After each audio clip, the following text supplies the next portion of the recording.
So I already made a video on permanent residency, and if you haven't seen it, go watch it. Links in the description. In this video, we're gonna go one level deeper. Residency is not the finish line. Residency just means you're allowed to stay. Citizenship means you actually belong. You can vote, you can get a Mexican passport, you can own beachfront property without a bank trust or fideicomiso. And more importantly, nobody can ever tell you to leave. I've been living this process myself, and this is what I have learned going through it, plus everything I dug up for the current 2026 rules. So let's break down every single way you can become a Mexican citizen. The 4 main paths, the documents needed, the exam, and the app basically everybody uses to study here, Mexicanízame. Okay, quick recap so we're all on the same page. Temporary residency and permanent residency, those are immigration statuses. You can live here, you can work here, you can come and go. But you're still a foreigner under Mexican law. Citizenship, or naturalization, is different. It's a legal change of nationality. Once you're naturalized, you're Mexican, full stop. And there's a myth I want to kill right away. You do not have to give up your original citizenship to become a Mexican citizen. Mexico has allowed dual nationality since 1998. So if you're an American, a Canadian, or wherever country you're from, and if your home country also allows dual citizenship, you can keep both passports. So now let's talk about the 4 different paths, or the 4 different ways you can become a Mexican citizen. Let's go one by one. Number 1, standard naturalization. This is the 5-year route. This is the one most of you watching will actually be on, and it's the one I'm on currently. If you're not married to a Mexican and do not have Mexican children and don't have Mexican ancestry, this is your door. These are the requirements. You need 5 continuous years of legal residency in Mexico before you can even apply. That can be temporary residency, permanent residency, or a combination of both, but it has to be continuous, no long gaps. Here's the part people mess up on. Continuous doesn't mean you can never leave the country, but you cannot be absent from Mexico for more than roughly 180 days across that whole period of time. And definitely not extended unexplained absences. If you're gone too long, immigration can argue that you broke the continuity and you're back to square one. Timeline-wise, you have to start from 0. So when you land here on a temporary resident visa, you're typically looking at around 4 years of temporary residency before you can upgrade to permanent, and then you need those years to count toward your 5. Realistically, from arrival to citizenship, a lot of people are looking at somewhere around 5 to 9 years. I'll leave more detailed numbers in the description because it really does vary case by case. Path number 2, naturalization by marriage. This is a 2-year route. If you are married to a Mexican citizen, the residency requirements drops drastically down to 2 years instead of 5. It's not just get married and wait 2 years and done. You have to prove marriage is real and ongoing, and that means you typically need to show that you've been living together in Mexico during that entire period of time. Immigration authorities are not naive about marriages of convenience, so expect them to want proof. Shared address, financial ties, the whole picture. Path number 3.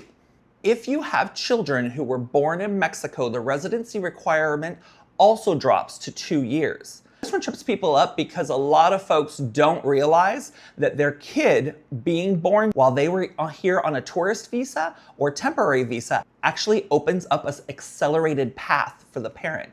Path number 4. Naturalization by Mexican descent.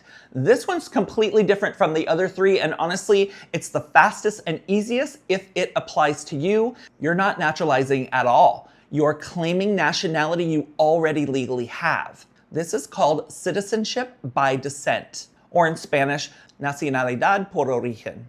The huge difference here is there's no residency requirement, no history, no culture exam, no Spanish language test, and often no fee at most consulates. You register your Mexican nationality, usually through a consulate if you're outside Mexico. Typically takes about a few weeks to a couple months, versus the 6 to 12 months standard naturalization case usually takes. One thing to flag, If your grandparent who was Mexican and your parent is not, you can't skip a generation.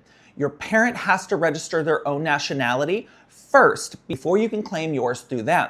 They can do this posthumously. If your parents are no longer living and your grandparents had Mexican citizenship, there is a way to make them Mexican citizens first and then yourself. I suggest you seek legal counsel for that one. And here's a fifth bonus path. It's super rare. I'll mention it quickly, but again, it applies to very few people.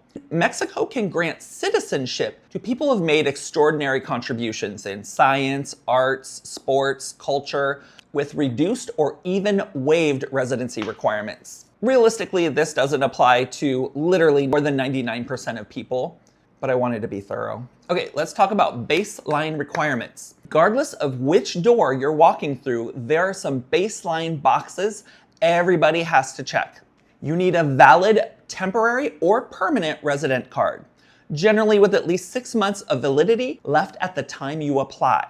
You need to demonstrate what they basically call good conduct. A good, clean legal record. You'll need a letter of no criminal record from Mexico and often one from your home country as well, properly apostilled. You need to show basic integration into Mexican life. This is where the exam comes in that we're about to get to in a second.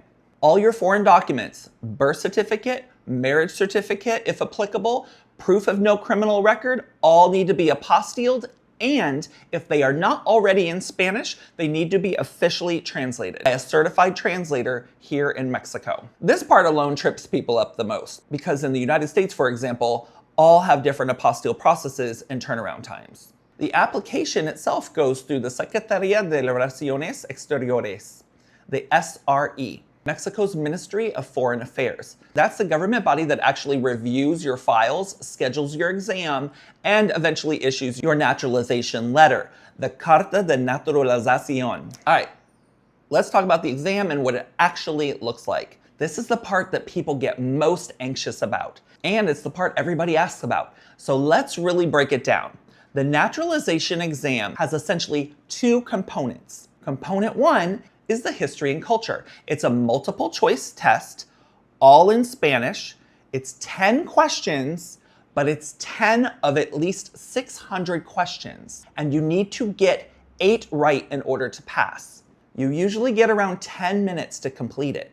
Topics can range across from Mexican history, geography, government, civics, and culture. Things like the independence, the revolution, major historical figures, structures of government, symbols like the flag and the anthem, and general cultural knowledge. Here's a fun fact that a lot of people don't realize. If you are over the age of 60 years old, you are exempt from the history and culture component. That is a real meaningful exemption if that applies to you or someone you know going through this. Component 2 is a Spanish comprehension. This part varies more by the SRE office, but generally you need to demonstrate that you can hold a basic conversation in Spanish and understand what is being asked of you. It's less about grammar perfection and more about having to prove you can actually function and integrate in Spanish day to day. Here's the truth nobody tells you up front. The exact questions are not published anywhere officially. They can genuinely vary from one SRE office to another. So there's no single universal study guide handed out by the government for the Spanish comprehension exam. That unpredictability is exactly why prep tools have become such a big deal in the immigrant community. Which brings us to the app that everybody recommends. If you're prepping for the exam, the app you're gonna hear over and over again is Mexicanízame. It's free, it's both on the App Store and Google Play, specifically built around this exact process. What's actually inside of it? A full step-by-step guide to the naturalization process itself. The requirements, the costs, how to organize your application, practice material for the exam, quizzes, a full practice test simulator, and flashcards. The core content on Mexican history, geography, culture, gastronomy, and civics. Basically everything the history and culture component might pull from. It gets updated regularly. As of this year, it's been refreshed specifically for the 2026 naturalization process, and the content stays current with whatever's changing on the government side. People who've used it consistently say the simulator is genuinely close to the real exam experience. I'll drop the links to it in the description for both iOS and Android. Now let's talk about money and time, because people always want the real numbers. As of this year, the government application fee for naturalization runs around 500 pesos. That's before you factor in the apostilles, the certified translations, and if you go this route, any immigration lawyers or facilitators you need to pay. Timeline-wise, here's roughly what to expect depending on your path. Citizenship by descent usually is the fastest, often just a few weeks to a couple months. The accelerated naturalization, meaning if you are married to a Mexican citizen or have a Mexican child, you're looking at about a 2-year residency requirement. And it takes approximately 4 to 8 months to get your full naturalization after you submit your file. 5-year route, the one that I'm doing, it generally takes about 6 to 12 months after submission for approval. I want to be really clear about something. None of these numbers include years of residency before you even apply. That's just after you've taken your test and submitted your application, your processing time. Mexico tends to be very bureaucratic, and it can take a while with the Mexican government. Here's what I want to leave you with. This process is not something you casually decide to do on a whim. It's paperwork, it's patience, it's studying, it's apostilles and translation, things you didn't know you needed until an official tells you at the window. But it's also not some impossible bureaucratic maze. So if you actually understand going in, which is the whole point of this video, I'm not here to sell you a fantasy about moving to Mexico. I live here. This is real. This is my day-to-day life, including the annoying parts like the government paperwork. If you're on this journey too, please tell me in the comments. Let me know how your experience has been or how it's going on your residency, or if you're prepping for your exam, or if you've already done the process. I'll do a full walkthrough video of my application process once I apply at the end of the month. If you like my content, subscribe, leave a comment, and I'll get back to you as soon as I can. Have a great day.